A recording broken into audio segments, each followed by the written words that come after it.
Corporate நிறுவன லாப வெறிக்கும், ம். எளிய மக்களுக்கும் இடையிலான ஒரு போராட்டம். இதான் நடைமுறையில சொல்லப்போனா இதுதான். எப்படின்னா ஒரு 2700 கோடி ம். மூலதனத்துக்கும், சாதாரண ஏழை எளிய மக்களுக்கும் இடையில நடக்கக்கூடிய போராட்டம் இது. அரசாங்கம் அந்த பக்கம் நிக்குது.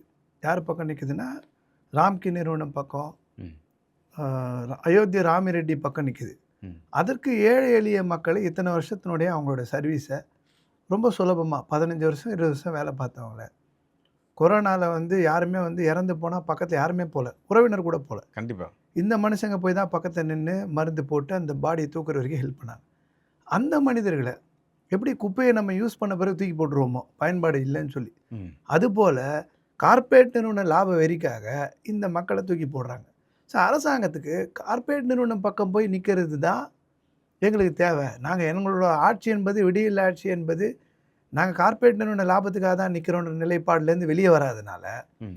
எங்க சர்வீஸ்லாம் எடுத்துன்னு போய் ஒப்படைப்பதனால, அவர்களுக்கு உண்டான என்ன ஆதாயம் இருக்குமோ, அந்த ஆதாயத்த பெறணும்னா, இந்த தொழிலாளிக்கு சலுகைகளை குடுக்கக்கூடாது. இன்னைக்கு 115 நாள் இன்ட்ரஸ்டிங்கான வீடியோக்கள தொடர்ந்து நாங்கள் தந்து கொண்டிருக்கிறோம். எங்களுக்கான ஆதரவு என்பது எங்க சேனலை சப்ஸ்கிரைப் பண்ணி எங்க வீடியோக்கள தொடர்ந்து பாருங்க.